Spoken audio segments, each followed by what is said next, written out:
7 दिन में पुराने से पुराना नज़ला, खांसी, जुकाम, छींके आना, बलगम गले में जम जाना और रेशा गिरना, इन सब चीज़ों का इलाज आज ये 2 तरीकों से घर पे बैठ के भी कर सकते हैं। और आज हम आए हैं डॉक्टर दिव्या दीप के पास, यहाँ शुद्धि आयुर्वेद में, जो कि हम यहाँ पे 2 प्रोसीजर को सामने लाइव देखने वाले हैं कि यहाँ पर ये मैम डॉक्टर जो हैं वो कैसे इस ट्रीटमेंट को बताती हैं कि घर पर कैसे किया जा सकता है। और कोई भी पुराने से पुराना नज़ले को और अस्थमा या कोई भी पुरानी सांस की दिक्कत, जितने भी नाक से जुड़े हुए रोग हैं, उन सब का इलाज घर पर बैठ के कैसे कर सकते हैं।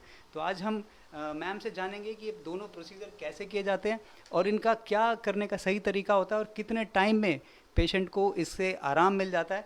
तो बात करते हैं मैम दिव्यादीप जी से। तो यहाँ पर हम देखते हैं कि 2 प्रोसीजर चल रहे हैं, जिसमें एक काढ़ा बनाया जा रहा है और काढ़े के ऊपर कैसे इस थेरेपी को करना है, और इधर यहाँ पर एक धुएं से कुछ थेरेपी चल रही है। तो इसका नाम और क्या है मैम, इसको कैसे क्या किया जाता है, थोड़ा बताएंगे आप इस बारे में। ये जो प्रोसीजर है, ये जो चल रहा है, ये है धूमपान। और यहाँ एक दूसरा प्रोसीजर चल रहा है जिसे कि कहते हैं स्टीम इनहेलेशन, यानी कि भाप लेना।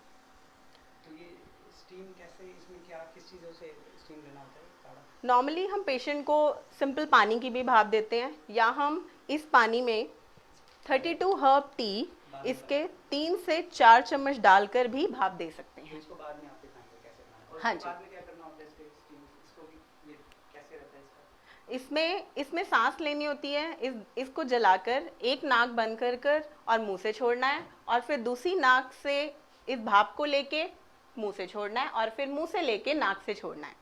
ये एक पूरा प्रोसीजर है। इसके तुरंत बाद हम नस्य कर्म करते हैं, यानी कि इस पे पेशेंट को हम लिटा देते हैं।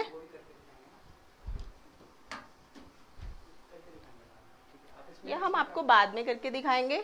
अब हम ये पेशेंट ने स्टीम ले लिया है। अब हम एक और चीज़ बनाना बता रही हूँ मैं आपको, जिसे कि काढ़ा कहा जाता है। ये जो काढ़ा है, ये पुराने से पुराने नज़ले को भी, या कफ जमा हुआ जो कफ होता है उसको भी निकाल देता है।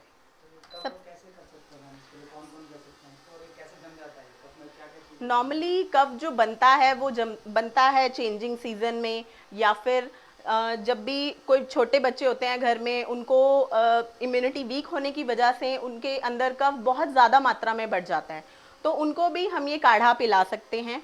इस काढ़े को बनाने का तरीका ये है, सबसे पहले हमने पैन लिया है।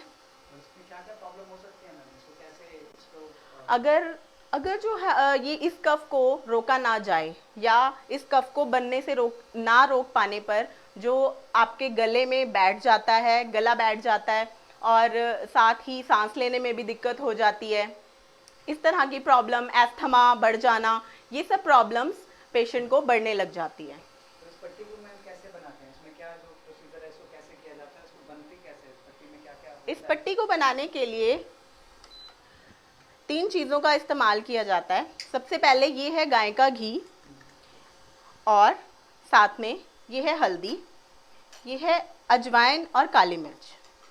नॉर्मली हम क्या करते हैं, सबसे पहले घी को पिघलाते हैं, उसके अंदर हम थोड़ी सी आधा चम्मच हल्दी और आधा चम्मच काली मिर्च और अजवाइन, इन सबको डाल दिया जाता है।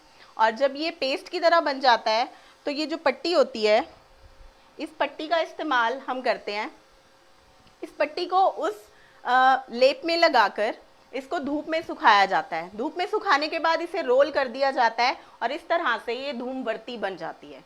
इस धूमबत्ती को, इसका इस्तेमाल धूप में कम से कम 2 घंटे सुखाने के बाद किया जाता है। इस धूमबत्ती से ही धूमपान लिया जाता है, और ये जो हर्ब्स इसमें डली हैं, ये कफ को पिघला के और नाक से रेशे को बाहर निकाल देती है।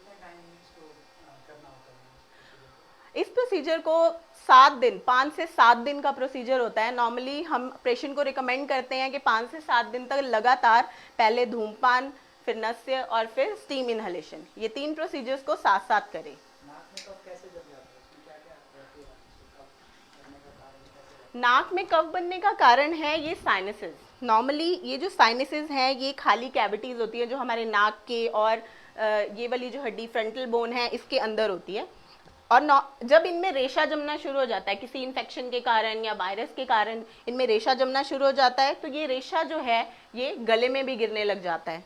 जैसे हम इस तस्वीर में देख पा रहे हैं, यहाँ पे रेशा बनता है और ये गले के पीछे गिरना शुरू हो जाता है, जिससे कि गला बैठना और साथ साथ में सांस लेने में दिक्कत, इस तरह की दिक्कतें भी बढ़ने लग जाती हैं। तो ये जो दोनों प्रोसीजर्स हैं, ये दोनों ही इसमें बहुत लाभदायक हैं। और ये सबसे अच्छी बात ये है कि इसको हम आराम से घर में कर सकते हैं, सबसे अच्छी बात। इसके साथ साथ ही मैं आपको एक काढ़ा बताने जा रही हूँ। इस काढ़े को बनाने के लिए सबसे पहले हमें एक पैन में तकरीबन 1.5 कप पानी गर्म करना है।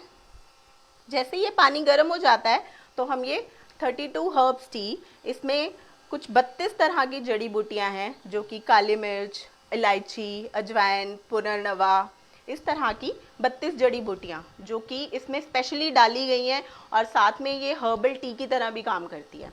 इस काढ़े का प्रयोग कैसे करना है, बनाना कैसे है, ये मैं आपको बताने जा रही हूँ। पानी गर्म हो चुका है। अब हम इसमें तकरीबन 1 चुटकी इतना हमने इसमें काढ़ा डाल दिया, इस पाउडर को डाल दिया। अब हमें इसे 5 से 7 बार उबालना है। जैसे ये उबल जाएगा, 5 से 7 बार उबलने के बाद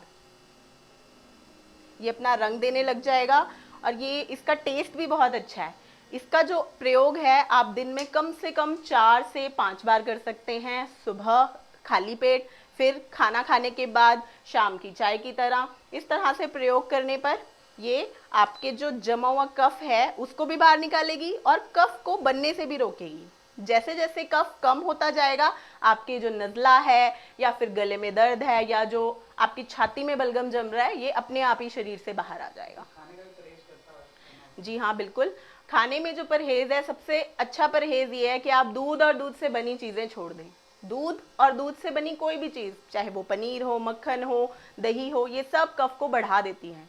जब भी हम इस कफ को कफ से बनने वाली चीज़ें, इनको हम छोड़ देंगे तो शरीर में कफ बनना ही बंद हो जाएगा। और जो कफ है उसे निकालने के लिए मैंने आपको ये दोनों प्रोसीजर्स बता दिए हैं। जितना हो सके आप इन्हें शेयर करिए, आप इनको पेशेंट्स को बताइए और ज़्यादा से ज़्यादा लोगों तक इसे पहुँचाइए। धन्यवाद जी।